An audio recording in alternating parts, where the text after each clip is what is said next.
El punitivismo es muy atractivo porque la violencia duele un montón y parece ser la respuesta más corta, el camino más corto. Mételos todos a la cárcel y se acabó la violencia, ¿no?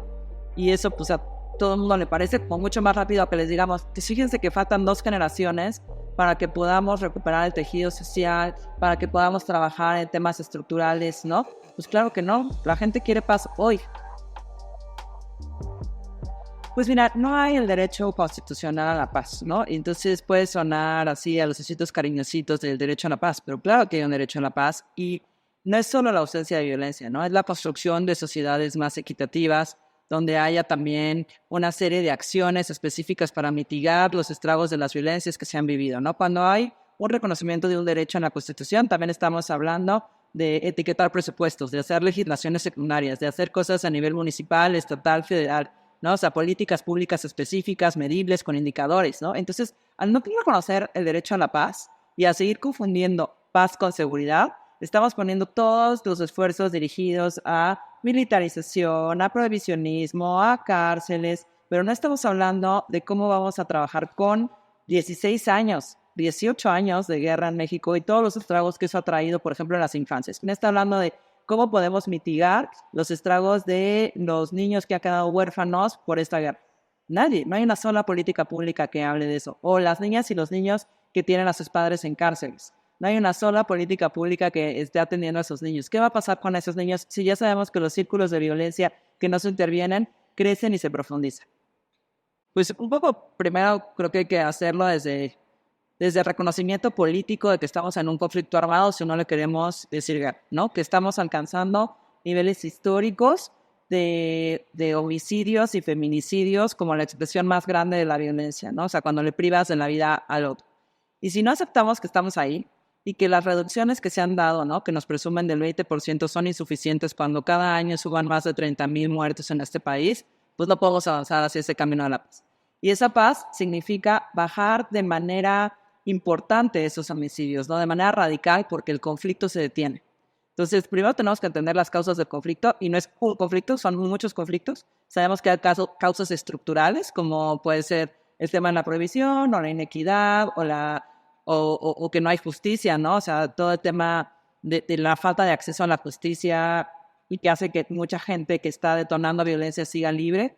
Eso claro que hay que atenderlo a nivel, digamos, estructural, la impunidad, pero también tenemos que irnos a ras de suelo y trabajar con las nuevas generaciones, ¿no? O sea, ¿qué tenemos que hacer, por ejemplo, en la legislación en materia educativa? ¿Cómo estamos? Nadie habla de eso en las primarias, en las secundarias, resolver conflictos de manera no violenta, ¿no? O sea, creo que no hay que huirle al conflicto, no se trata de que todos seamos amigos y nos abracemos y nos demos flores, se trata de que no nos matemos, se trata de que sepamos respetar nuestras diferencias y resolver nuestros conflictos de otra manera y explorar también procesos de justicia alternativas, porque lo hemos dicho muchas veces, la justicia penal no va a alcanzar para resolver todos los conflictos que tenemos. Yo veo un panorama en el que no hay propuestas de construcción de paz. A lo mucho hay propuestas sobre seguridad que siguen repitiendo la misma fórmula, ¿no? Prohibir y castigar. Y esa fórmula ya no la sabemos. Se trata de otorgar presupuesto a los militares para que entonces ellos vayan en contra de todos los malos y los procesen las fiscalías y se vayan a los juzgados y al final tengamos el 98% de impunidad en México, ¿no? O sea que ha resultado evidentemente un fracaso porque no va a haber sistema penal, es como un sistema digestivo al que todo le estamos dando, ¿no? O sea, todo queremos que se resuelva a través de este sistema y el sistema es insuficiente. No lo podemos ampliar para que procese todo lo que está pasando. Tenemos que poner un alto al fuego, tenemos que aceptar los conflictos y tenemos que empezar a dialogar socialmente sobre cómo podemos hacerle frente a los conflictos de manera masiva, no de uno en uno, ¿no? O sea, claro que necesitamos que las personas perpetradoras de violencia, sobre todo de la violencia más grave, se hagan responsables de esta violencia, pero también necesitamos hablar de una disminución de la violencia de manera masiva. Pues miren, a nivel internacional se han dado experimentos interesantes en países como Sudáfrica, Colombia y otros países que se han acercado a la justicia transicional, ¿no? Que intentan hacer esto, ¿no? Primero, decir, estamos rebasados. Como Estado no vamos a poder hacerle frente a la violencia que estamos viviendo y que todos los perpetradores de todas las violencias vayan a la cárcel. Necesitamos hacer un acto y ser honestos con las víctimas y decirles, no, no todos van a ver a sus perpetradores en la cárcel porque no podemos, porque es insuficiente. Y mantener esa esperanza en ellos es súper cruel. Entonces decir, no podemos hacer esto, pero ¿qué sí podemos hacer? Podemos encontrar cuál es el problema fundamental socialmente que ha detonado esta violencia. En México lo tenemos claro y es el narcotráfico, ¿no? Y para que eso suceda necesitamos entender quiénes dentro del Estado han permitido, por ejemplo, el trasiego de armas y drogas y lavado de dinero.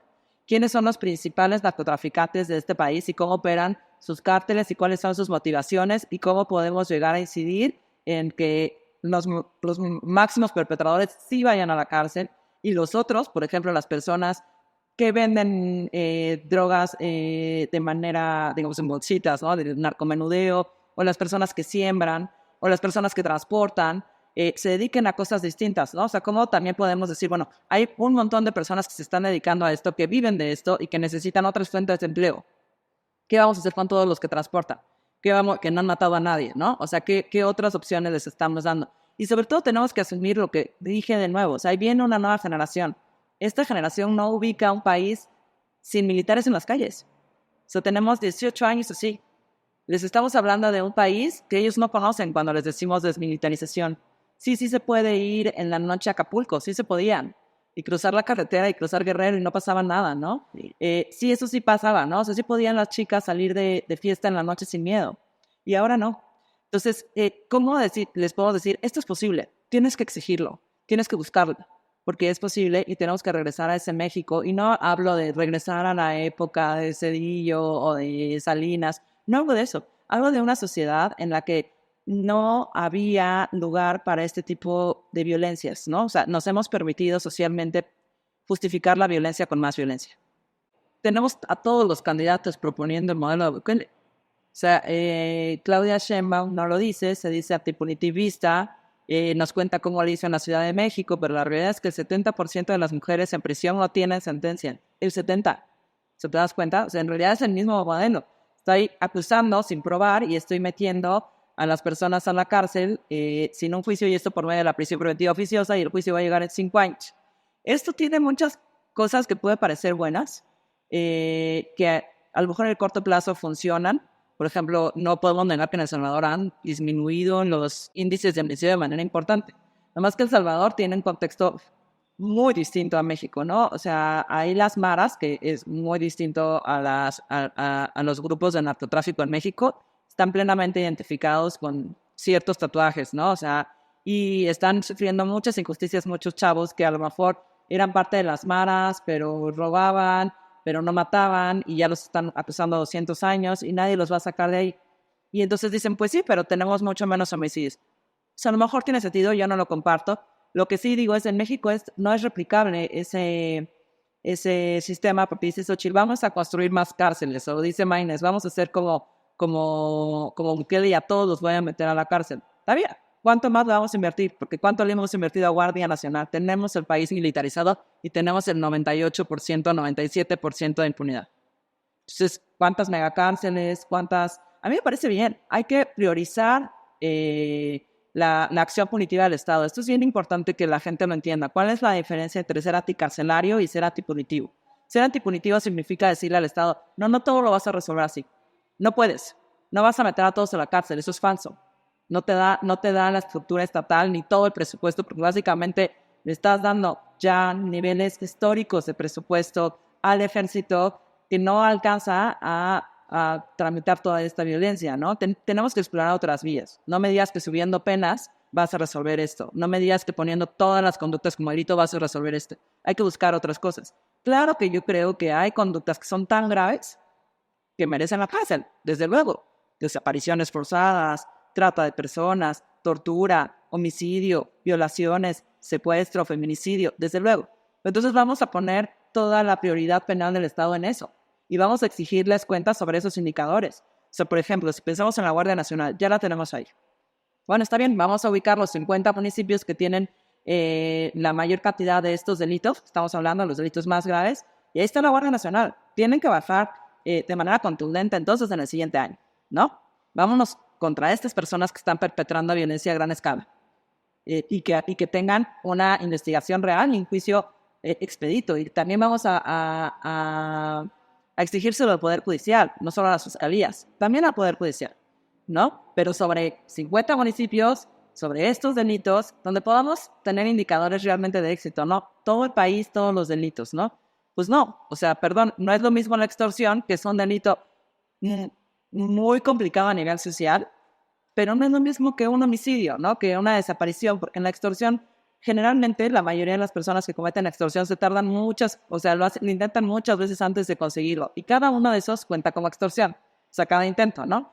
Entonces, las personas que tienen un daño patrimonial por la extorsión, podríamos encontrar otras vías, otras formas de justicia para que recuperen lo perdido, por ejemplo, ¿no? Pero vamos a exigirle al Estado que bajen contundentemente los homicidios, los feminicidios, las desapariciones, la trata, la tortura.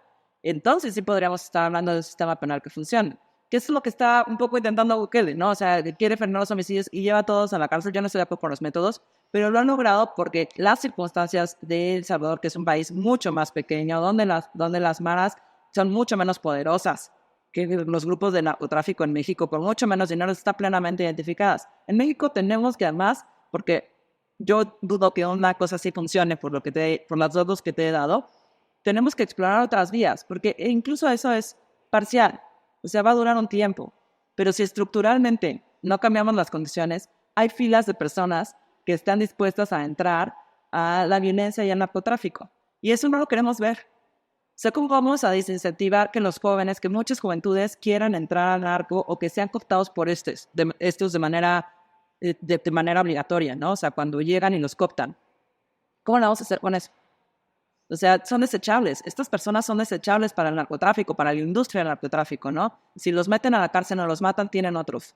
Y van por otros, que voluntariamente, por estereotipos o roles de éxito, quieren entrar al narco o porque de plano, o sea, son forzados a entrar, pues están ahí en sus filas. ¿Cómo vamos a resolver eso?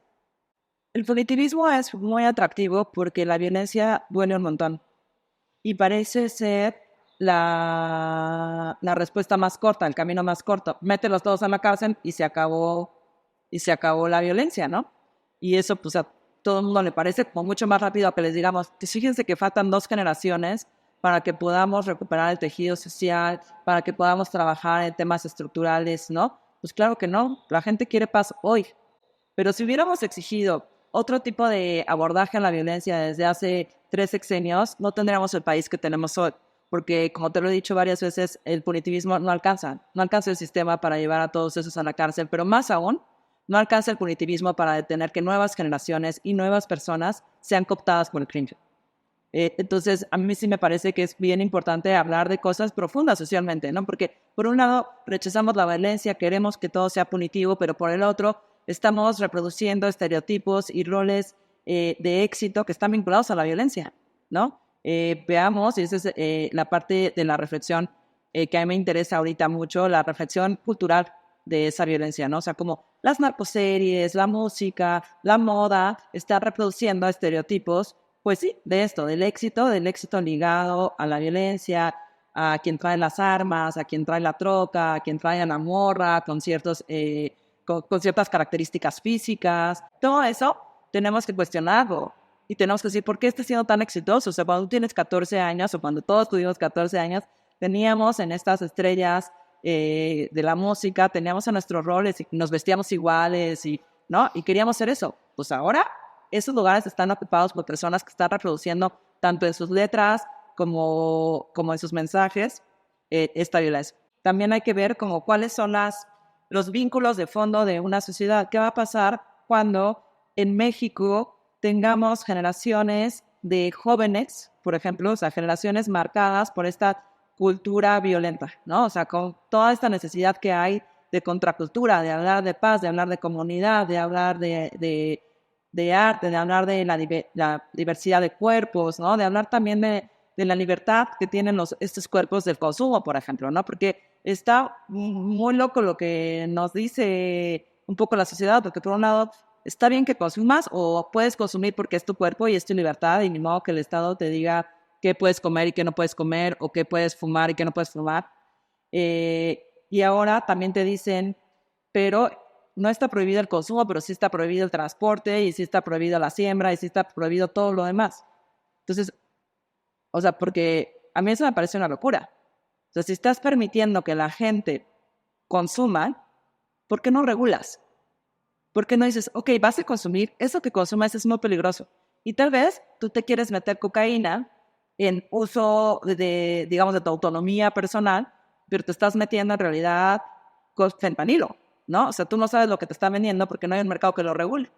Entonces tu adicción se hace mucho más grande y tenemos mucho menos tiempo para actuar respecto a eso, ¿no? O sea, cuando hablamos de la regulación de mercados, no es solamente reivindicar el derecho de cada quien de hacer con su cuerpo lo que quiera, sino sobre todo de prevenir los daños, de prevenir los riesgos de ese consumo, de decirle a alguien, bueno, decidiste consumir, no estás obligado a vivir en ese estigma del consumo toda tu vida. Hay formas de salir fuera del estigma y el Estado tiene que acercarte, la sociedad no debe de juzgarte. Y si decides consumir cocaína, pues que sea cocaína y paga impuestos, ¿no? O sea, como el tema de regular se trata de asumir la realidad en la que vivimos y tratar de darles otras salidas que no sean justamente la militarización y la prohibición, que nos han causado muchísimo más muertes que el consumo.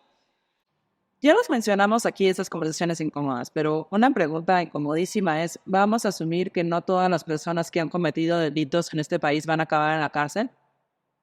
¿O vamos a seguir necios en que sí, desperdiciando años y presupuestos y exigencias en otro tipo de acciones que pueda hacer el Estado y otro tipo de justicias que pueden resolver a lo mejor los conflictos? Y una que me parece importantísima es decirnos a nosotros como gremio que el delito debe dejar de ser visto solamente como una violación a la ley, ¿no? El delito es una ofensa a una persona. El delito le está haciendo daño a otro. Y que tenemos que pensar en ese otro y tenemos que ir con ese otro a decirle, oye, ¿qué pasó? ¿Cómo te ayudamos? ¿Qué quieres? ¿Qué necesitas? ¿No? Eso me parece bien importante. Y esa es una conversación súper incómoda desde los que llamamos feminismos antipunitivos, es decir, desde las mujeres que no nos sentimos bien cuando un legislador dice, ante los feminicidios voy a aumentar la pena. En vez de decirnos cómo va a prevenir que otra mujer no nos maten, ¿no? O sea, que no maten a las mujeres. Nos dice, voy a aumentar la pena. En vez de decirnos, voy a hacer otro tipo de acciones, voy a empezar a investigar socialmente cómo puedo prevenir el feminicidio. Porque no es lo mismo prevenir el feminicidio que prevenir el robo de autopartes, que prevenir la trata de personas, que prevenir las desapariciones forzadas o los homicidios. Cada delito tendría que estar teniendo un abordaje distinto, ¿no? Desde la criminología, desde la prevención social de las violencias. Nadie está trabajando en eso. Hay presupuesto cero para la prevención, dicen becas para todos. ¿Sabes qué? No todo lo vas a resolver con becas. Poco vas a resolver con becas a chavos que ya se están dedicando a la delincuencia. ¿Cómo los vas a sacar de ahí? Si asumimos que no vas a meter a todos a la cárcel porque no puedes, ¿no? Entonces, hablar de justicia restaurativa, hablar de qué daños están teniendo las víctimas, decir, oye, hay que irnos a comunidades enteras en Michoacán, en Guanajuato, en Zacatecas, en casi todo el país, a decirles cómo vamos a reparar el daño de manera masiva en estas comunidades que han visto las infancias, las juventudes, masacres. ¿Cómo queda una masacre guardada en la memoria de alguien? ¿Llevar a otro alguien a la cárcel borra eso? ¿O necesitamos mucho más que llevarlo a la cárcel? ¿Cómo vamos a cortar esa violencia atendiéndolos emocionalmente? ¿Cómo vamos a cambiar la cultura en la que, por un lado, decimos no queremos más muertos, pero por el otro lado estamos haciendo millonarios a las productoras, a las series, a los cantantes que están promoviendo eso a través de sus canciones? ¿Por qué no estamos apostando también por una contracultura? Y aquí quiero ser muy clara, no estoy hablando de prohibicionismo, O sea, no quiero que cancelen a Peso Pluma y nadie lo escuche. A mí me gustaría más bien que socialmente, porque también tenemos una responsabilidad social, exijamos otras cosas en las industrias, ¿no? Exijamos y empecemos a colocar otros mensajes más interesantes, más profundos sobre cómo construir paz, que solamente el punitivismo. Porque entonces lo que hacen los políticos es hacer lo que las sociedades les demandamos. Entonces nosotros les demandamos cárcel para todos, los tres candidatos nos están diciendo cárcel para todos. Pues la cárcel para todos no nos va a generar paz, porque la paz no es solamente la ausencia de violencia. La paz se construye desde muchas cosas, cuando es educación, cultura y sobre todo expectativas de vida alejada a matar al otro, a ir contra la dignidad del otro y respetando la diversidad de opiniones.